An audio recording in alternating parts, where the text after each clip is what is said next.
So I want to welcome you all to the TRS SSP Overview and Updates training. There is a lot of information in this presentation, but we want you to be able to use this PowerPoint for a reference or a refresher, or if you have new bookkeepers coming on, they could access this training to help them with the SSP.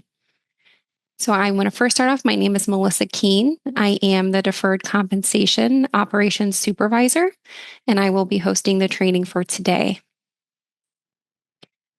On today's agenda, we will be doing a high-level overview of the SSP. We'll be talking about automatic enrollment, and we'll touch on some key features about the SSP reporting in Gemini. And then we'll cover some important resources that you can use as the employer and also some resources for your employees. So we're going to start with that high-level overview of the SSP. The SSP is unique in that it was statutorily required to be created and maintained for the best interest of the participants. So TRS designed the SSP to offer a competitive, cost-effective plan to supplement the SSP pension, or the TRS pension, not replace it. So the SSP can be used for a variety of things, but it could be used for additional income in retirement. It could also be used to provide a bridge. If a participant was to retire early, they can start using that SSP before they started drawing on their pension benefit. The SSP offers a pre-tax and Roth savings and also an array of diverse investments. So we have self-directed funds, also target date funds that are based off of the date of birth of the participant. The SSP is a 457B retirement plan, and it can be offered alongside other existing 403Bs or 457Bs that your district offers. It's just another savings vehicle that your employees can take advantage of.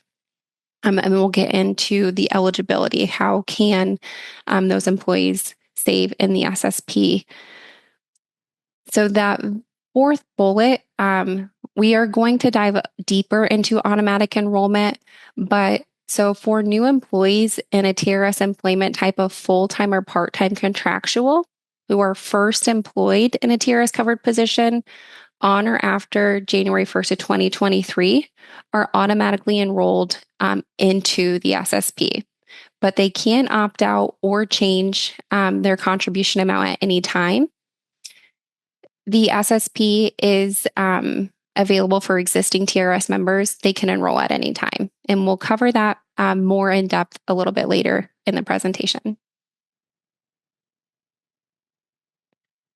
So who can enroll in the SSP? It's going to be those employees who have a TRS employment type of full-time or part-time contractual. So those people are eligible to participate in the SSP. That employment type is what is being reported on the defined benefit report. That's going to determine eligibility. So anything outside of full-time or part-time contractual would not be eligible for the SSP.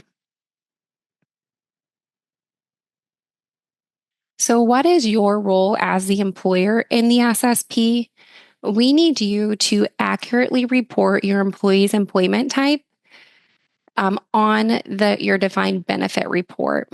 The defined benefit report drives the eligibility for SSP, so it's very, very important that you're providing accurate employment information.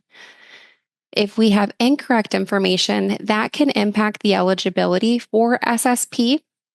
And it's also important too to provide termination dates as soon as possible.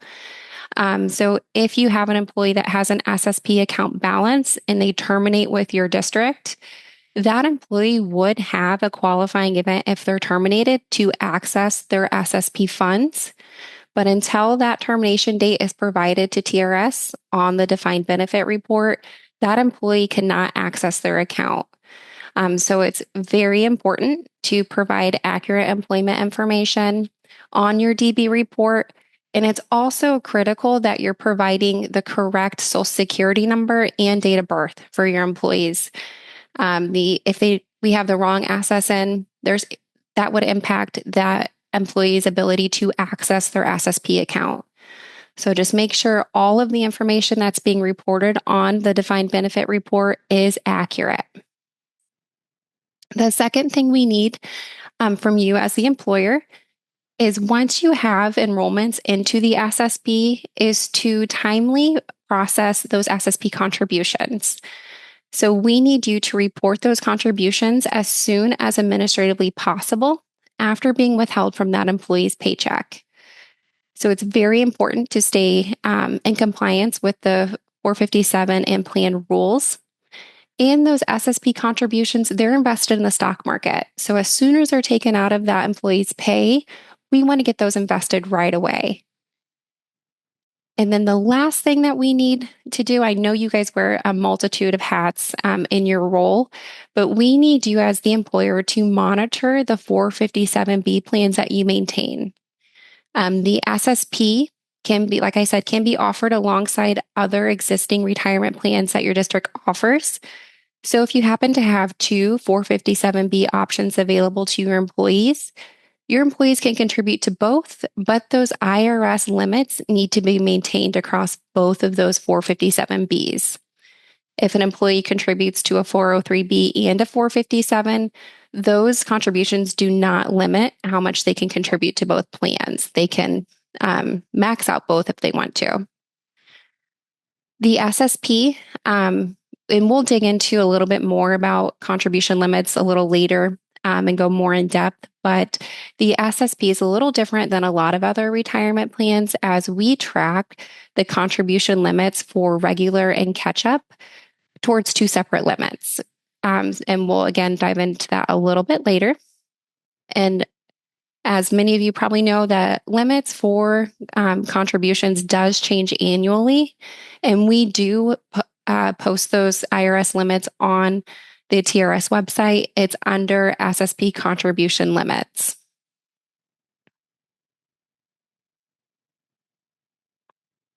So what's Voya's role? You might have heard a lot about Voya. What's Voya's role in the SSP? So TRS and Voya have partnered to administer the SSP. Voya provides the SSP member services. They capture contributions and apply the contributions in accordance with the members' investment elections. They also process withdrawals in accordance with the SSP plan rules. So on the right side of the screen is the participant pre-login screen. This pre-login screen offers a lot of helpful information. If you see towards the bottom, there's plan highlights, the copies of the enrollment guides, investment options. This can be accessed. You don't have to be enrolled in the SSP to access this website. You can just go to trsilssp.voya.com and you can access all of the information out there. So I do encourage you as the employer to go out there and check to see what type of resources are out there and available to your employees. So not only does Voya offer some great information on their website, we also have some local Voya reps. Many of you probably have worked with the Voya reps before, but if you haven't, let me introduce you to them. We do plan on adding a third representative to the northern region very, very soon. But in the meantime, Stacy and Terry are covering that area. Our reps can provide individual meetings for your employees. They can do group meetings and seminars. They can even come out to your district. But feel free to reach out to them directly. We have Stacy in the western region and Terry in the eastern region. And again, they're both covering the northern region. So you can either go on their time tap to do a virtual appointment or contact them directly. And I forgot to mention, once this presentation is posted to our website, all of the links are accessible. So you can click on everything and they will be functioning links.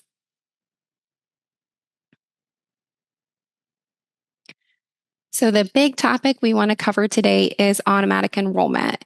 I'm first going to start off just with a brief video about the SSP, just to get us a good starting point. So let me start. You're just beginning your career, but it's never too early to think about your future and to make decisions that can bring more to life. As an educator in Illinois, you're also a member of Teachers' Retirement System.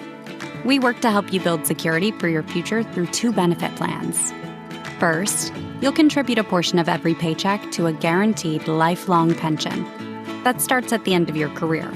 This benefit is automatic and begins growing on your very first day in the classroom. The second is the Supplemental Savings Plan, a separate deferred compensation account that allows you to bring more to your pension. If you became a TRS member after January 1st, 2023, you're automatically enrolled in the SSP. With the SSP, you make the decisions. To participate, go to the plan's website at trsilssp.voya.com and tell our partners at Voya Financial how much you want to save from each paycheck and how you want your money invested. Over time, these investments will grow, potentially as much as $200,000 during a 40-year career. If you don't want to participate in the SSP right now, go to the plan website and opt out. You can jump back in at any point during your teaching career. Start thinking about tomorrow. Consider your options. You can bring more to your future with the TRS Supplemental Savings Plan.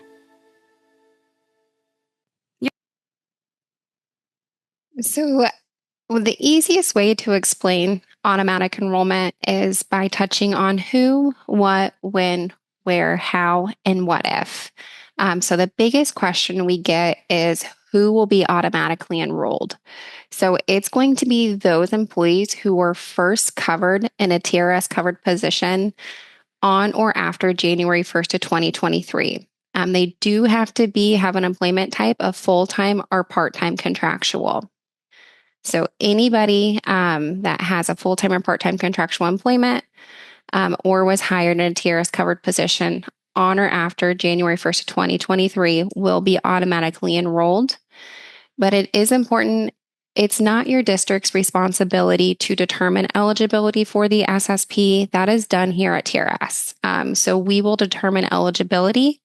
So don't feel like that's another thing on your plate. We will handle that. Who will not be automatically enrolled is employees who were in a TRS covered position prior to January 1st of 2023.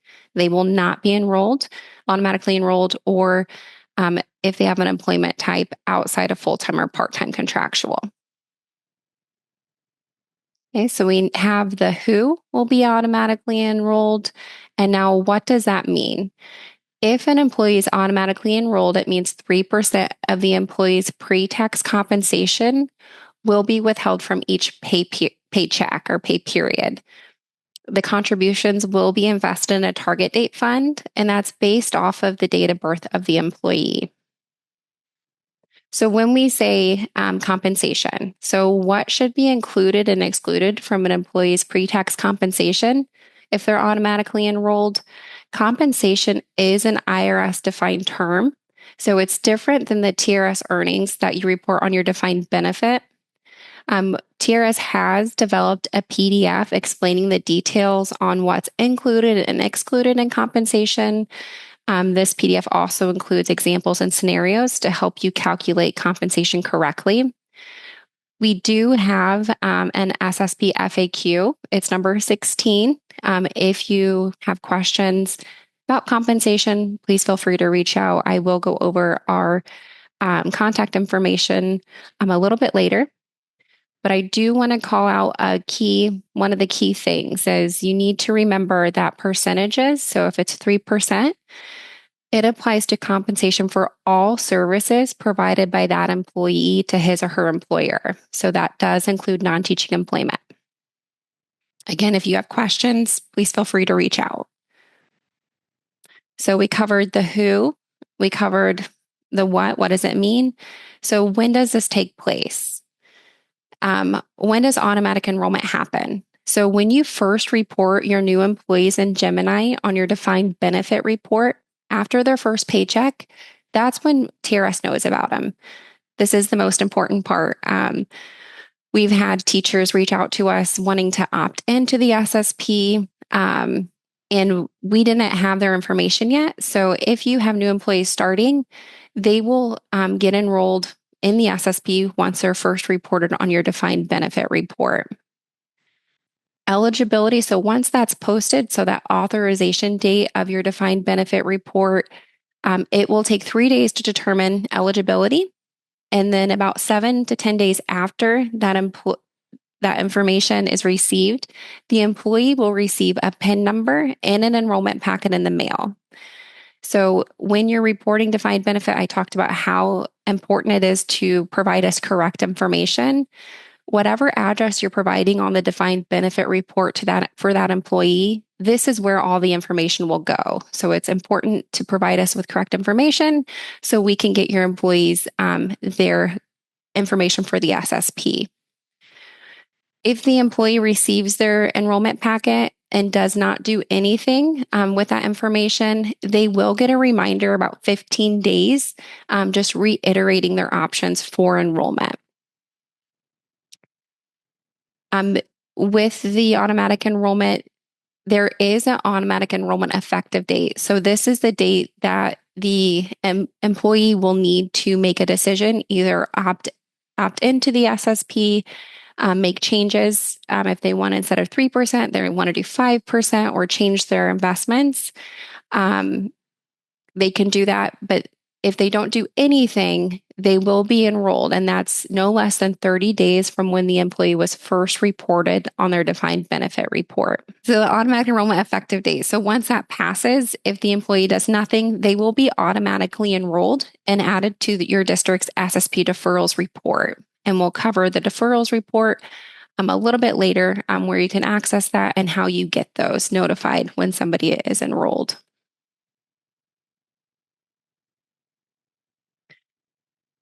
So where do I see that an employee has been automatically enrolled into the SSP? It is going to be on your SSP deferrals report. So this report will include SSP deferrals, changes, and it will include those who are automatically enrolled. There is an indicator. It says yes in the auto enrolled column, so you know who was auto enrolled at your district. We have gotten questions, where do I see that an employee has opted out of automatic enrollment? You will not see those. So if somebody was identified for automatic enrollment and opted out prior to their automatic enrollment effective date, they are not going to show up on your deferrals report unless they enroll at a later date.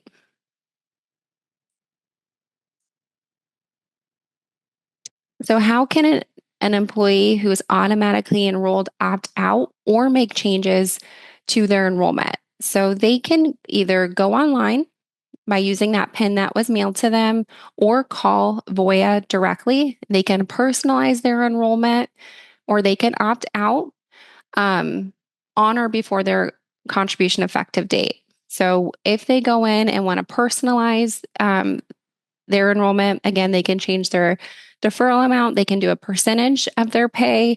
They can do a flat dollar amount. They can change from pre-tax to Roth. Whatever they want to do, they can do that online or call. They can confirm their scheduled automatic enrollment or they can opt out. If they do nothing again within that 30-day window, they will be automatically enrolled after that contribution or the automatic enrollment effective date has passed. Okay, and if somebody was identified for automatic enrollment and opted out, and then a few months later they decided, you know what, I do want to take advantage of that additional benefit, they can enroll later. So if they opt out, it's not one and done. They can enroll later if they're in an eligible employment type. Okay, so what if an employee is automatically enrolled and didn't want to be? So once contributions have started, they can be stopped at any time. If somebody started and then they realized, oh my goodness, I forgot to opt out, they can call Voya and they can cancel their enrollment. If they're automatically enrolled, they do have 90 days from when they were first reported to request a permissible withdrawal through VOIA. So that is a refund of their contribution. So it's 90 days from when that first contribution was posted. They can get refunded their contributions, and that's going to be adjusted for any investment gains or losses and fees. A key note for this, if you are doing employer matching contributions, if those are in the account when a permissible withdrawal is paid, these employer matching contributions will be forfeited. If your district is doing employer non-elective contributions, those contributions will remain in the account until the employee has a qualifying event to take those funds. And just a reminder, the permissible withdrawals or refunds are done through VOIA. They do not go through payroll. So if an employee was auto-enrolled and does want a refund of their contributions, they need to either go online or call VOIA directly. So we talked a lot about the process of what it looks like. Here is a flow chart of what that looks like. So those gray boxes, because a lot of times we get questions like, how are the employees notified? During the automatic enrollment process, they are notified 3 separate times of automatic enrollment from VOIA. So they're getting mailed information to them directly. So they're in the know of what's happening and what's going on. So if we just want to quickly go through this, up at the top, eligible employee data is received by TRS. That's on your defined benefit report and is sent to VOIA. Then eligibility is determined. When was that employee in a TRS covered position? Was it on or after January 1st of 2023? Then they're going to follow the automatic enrollment process flow. If it was prior, I will show you what that process looks like on the next slide because they are still eligible to participate.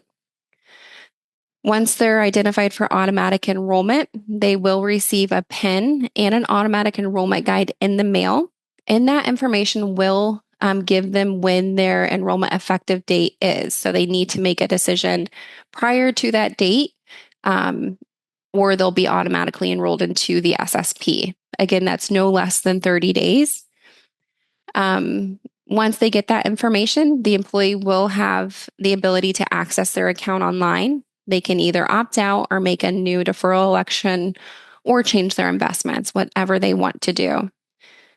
If they do nothing after getting that information in the mail, they will get a reminder about 15 days later, just reiterating again their options for enrollment. If they don't do anything by that enrollment effective date, they will be automatically enrolled at 3%. They will be added to your district's deferrals report. And then the next box, they will get a confirmation of enrollment in the mail. And then you as the employer, once you see them on your deferrals report, will start deducting those contributions. And then when you post them in Gemini, we will do an ACH pull similar to what happens with the defined benefit. And those contributions will get sent to VOIA to be invested on the employee's behalf. So that's just the life cycle. Some people just like to see what does that flow look like? And here it is for automatic enrollment. And this is what it looks like for the non-automatic enrollment. So these are for employees who were in a TRS covered position prior to January 1st of 2023. Again, eligibility is determined by us. We do not expect you as the employer to know everybody's work history. That's a lot of information to keep track.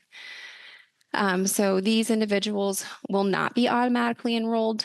However, they will still receive a PIN and an enrollment guide in the mail, and then they can enroll at any time.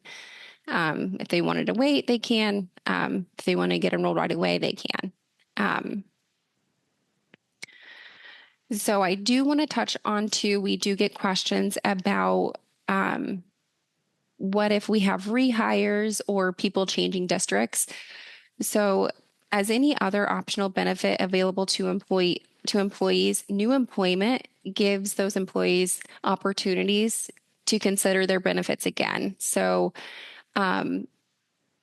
if they started with District A and were automatically enrolled and terminated, and then started with your district, and you report them on your defined benefit report, they will still go through the enrollment process again with the SSP.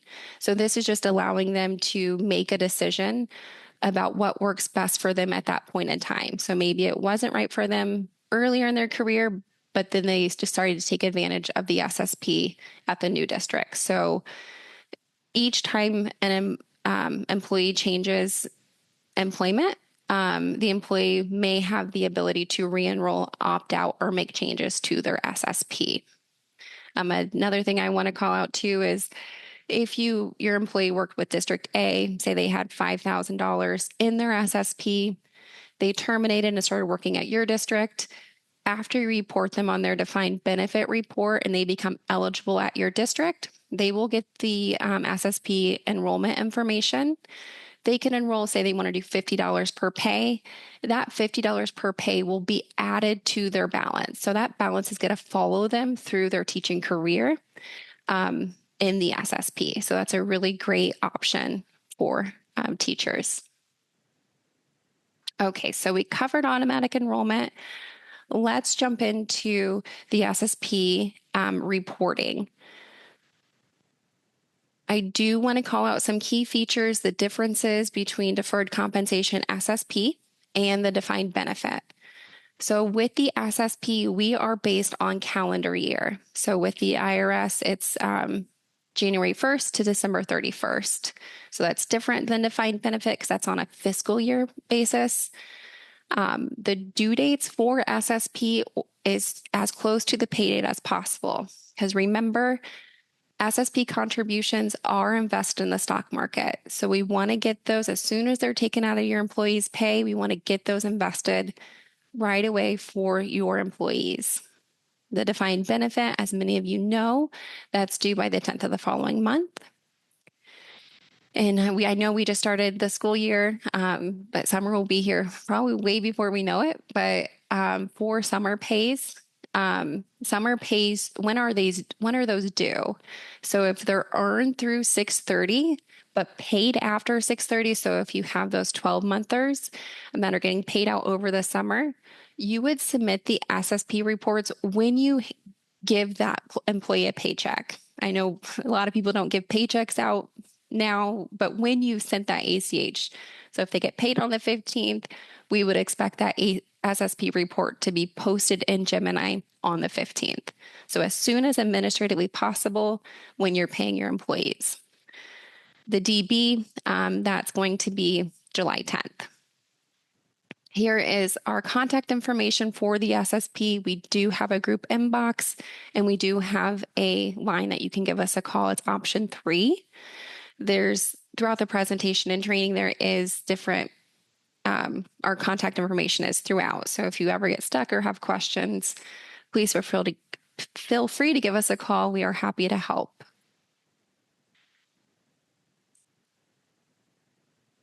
So the SSP deferral processing, SSP deferral should be taken out of payroll and be deducted out of your payroll system. SSP reports need to be posted in Gemini, so you can either do it through file upload or replication. We do have here the process on how to do that if you're unfamiliar. Again, if you need help with reporting, feel free to give us a call. We are more than happy to help you if it's your first SSP report. If this is your first time having SSP enrollments, it is very, very important to give your financial institution this ACH company ID. It's highlighted here and underlined in bold. That number is important. So if you were to post a report without providing that to your financial institution, there is a high probability that is going to get rejected. And then what you would have to do is work with our SSP accounting team to get those funds over to Voya. So just make sure before you post your first SSP report, get that ACH company ID to your financial institution. So earlier I talked about the SSP deferrals report. What is this? This is a document. It's a salary reduction agreement that takes place at Voya. Many of you might know this as an SRA. It is just a comprehensive report that generates if your district has new employments, changes to existing deferrals, or cancellations. So when a new report generates for your district, an email that's on the right side of the screen will be sent to your reporting and accounting contacts in Gemini. So just make sure that if you are a contact and you handle payroll deductions, make sure you have reporting and accounting as your contact type. So you're getting these when they're made available. So you get this information. Where would you find the deferrals report? So this is just a notice like, hey, your district has a new deferrals report.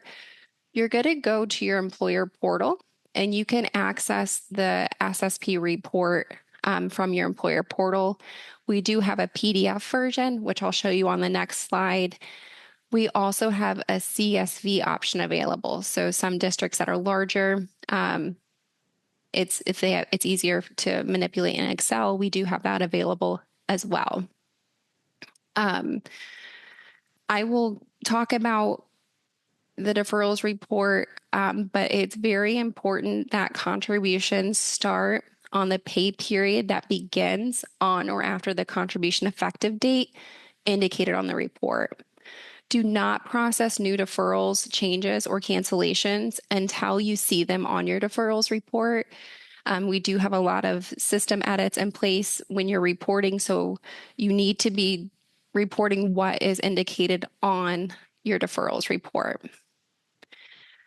On the report, the contribution amounts that are listed, that's per pay period. So it's not annually, it's per pay period. That's what we would expect. Flat dollar amounts should be deducted out of each scheduled pay. So when you put your pay schedules in Gemini, we would expect contributions per pay period. Percentage deferrals should be deducted from each paycheck. So that's going to include stipends and extra duty. So on the next slide, I'm going to show you, this is what the deferrals report looks like. Up at the top, there's instructions. Again, it's very, very important to start the contribution. So if you see down here, I'm going to get my pointer, the contribution effective date. You want to start the contributions when on the pay period that begins on or after this date. So that's very important. You don't want to start it too early. You want to start it on the pay period that begins on or after the contribution effective date. The other thing that's in the instructions is we have started adding, if there's any updates to the report as of this date up at the top, there will be a plus in front of the Social Security, the last four of the Social Security number. So you can see down here in changes, Jason Bateman, he made a change. He was doing 30% or $30, and his new contribution was 10. So that was as of 8/15. So there is a plus. The other key features, so the deferrals report will list changes, new deferrals, cancellations, and existing deferrals. We do have this legend here. This is get a code on what type of contribution should be deducted out of each pay. So 03 is pre-tax, 06 is Roth. So pay attention to what contribution your employees are electing. The next column that I want to call out too is up on this page, the automatic enrolled column. This will indicate if there is a yes, this person was automatically enrolled, meaning they were in a TRS covered position on or after January 1st of 2023, and they went through the automatic enrollment process. We will dig more into this, and I'll flip back to this as well when we get into contribution limit monitoring. If an employee has met the limit for that contribution category for the calendar year, There will be a yes indicated when that limit has been met. So that is important to pay attention to. It looks like Leonardo DiCaprio hit the limit. So a yes was indicated. We would not expect any more contributions for this employee for the calendar year. And it is important to set a reminder for yourself to start those contributions when the pay date is in the next calendar year. Okay. So it brings us into contribution limit monitoring. Like I touched on a little bit earlier, SSP is a little different in that we track the limits towards two separate limits, meaning we track the regular contribution and then the age-based limit. The contribution limits do include both employee and employer contributions. So be aware of that if you have an employee that is contributing high dollar amounts and also getting an employer contributions, those both count towards the limit. We do, it is one of your key jobs as the employer to track contribution limits. We have for the SSP, have created some edits when you're reporting to help with monitoring. And we've also, on the deferrals report, added that yes, if that limit has been met. So we're trying to assist on our end, but we also need you as an employer to limit or to monitor as well. And again, we only know about the SSP, so we can't help monitor all the other 457s that your district maintains, or we're doing our best to help monitor the SSP contributions. So for the regular contribution limit, the limits change annually. For 2025, it is 23,500, and the contribution limits that count are the contribution categories that count towards this limit are O3 pre-tax, O6 Roth, employer matching, and employer non-elective. Then we have the catch-up, the age-based catch-up. So this, again, is a separate election. So if you have anybody age 50 and above, and they want to max out their contributions, they have to be enrolled in the catch-up contribution categories. They don't have to wait until the regular limit is met to enroll in catch-up. They can enroll in both categories throughout the year. Effective January 1st of this year, under Secure 2.0, they did introduce a higher contribution limit for those employees who are age 60 to 63. That limit is $11,250. So that's something to keep in mind. So if an employee turns 60 in the calendar year, anytime, any point in the calendar year, they can contribute to that increased limit. If the employee turns 64 within the calendar year, so let's say my birthday is in July, I'm turning 64 in July. So the whole calendar year, so for all of 2025, I can only contribute to the age 50 catch-up limit. So it's important to know the employee's date of birth, and that will help determine what limit they're eligible for. Okay. There are some additional plan features that we wanted to touch on to help bring more to your employee's retirement. We do have the 3-year special catch-up. This is used in the 3 years before the employee reaches normal retirement age. It allows the employee to make an additional contribution to their SSP to make up for years in which they didn't contribute the maximum possible. There is a form located on the Voya participant website that the employee will need to complete so we can verify their eligibility for the 3-year special catch-up. So when I talk about the normal retirement age, this age cannot be earlier than the age at which the member is eligible to retire with a reduced retirement benefit from the TRS pension, and cannot be later than age 70 and a half. So the normal retirement age designation is only for the purposes of establishing the 3-year special catch-up. This designation does not impact any other retirement benefits for the employee. They can retire if they designated a date or an age, they can retire before or after that designation. But the additional special catch-up limit, it will end on December 30th of the calendar year prior to them reaching that designated retirement age. Again, for questions about 3-year special catch-up, please reach out to SSP. Again, here's our contact information at the third bullet, because it's going to vary from individual. Each individual will have a different circumstance, so we are happy to help assist with that employee. And then we have the lump sum deferral. So employees do have the option to defer all or portion of the payment for unused accrued bona fide sick, vacation, or leave to the TRS SSP. The caveat, the lump sum election needs to be completed by the employee at Voya prior to that lump sum being submitted on the SSP report. So that employee just needs to go out and elect how much they want to defer. And then once your district gets that on the deferrals report, you can move forward with reporting that to or on the SSP report. Any additional questions regarding both of these additional benefits, please give us a call. We are happy to help. And then I'm going to wrap up with the SSP delinquent contribution email. So this email is intended to remind you guys, the employer, about contributions that either are late or missing.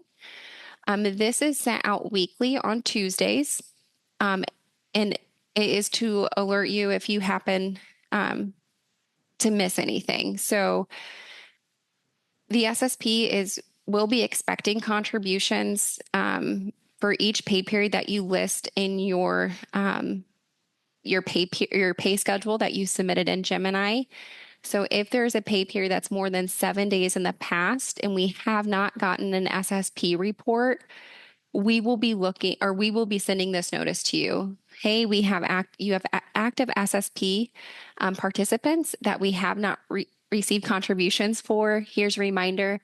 Get them submitted as soon as administratively possible. If you haven't started, start deducting those right away. If you're late in reporting, make sure you get those submitted as soon as possible. This email, so it goes out Tuesday mornings. This will go to your reporting and accounting contacts. It will list the contribution category. It will list the contribution effective date, the last posted SSP report that we received for that employee, and then the most delinquent pay date. This is so if you happen to have multiple pay dates that are missing, it's just going to list the most recent. So if you get it and you're like, oh, I got that one, make sure you're up to date when you get this report. So it's vital. If you're taking contributions, get those submitted right away, because it's the employee that's getting hurt if you're not submitting those, because they can be missing out on possible market gains. So this does serve as a reminder. If you have questions, let us know. If you see people on your delinquent report that terminated from your district, make sure you're getting that terminated date submitted on your defined benefit report, and then they'll fall off your delinquent report. So again, remember, defined benefit is driving eligibility for the SSP.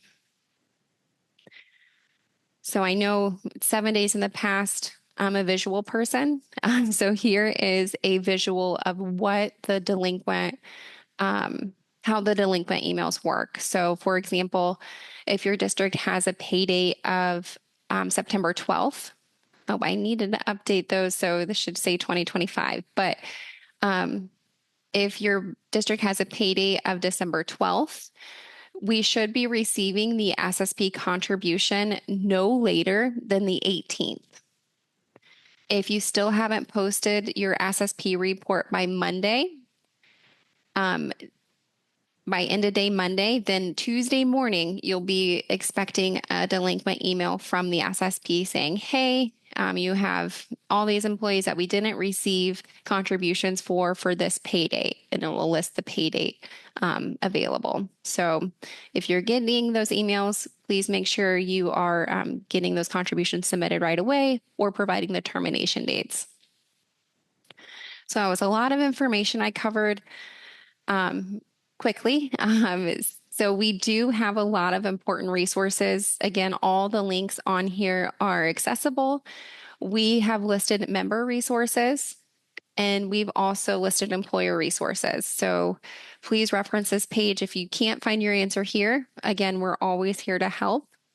I do want to just show you where the contribution limits are for the SSP. These are determined by the IRS, and we will post these annually to our website.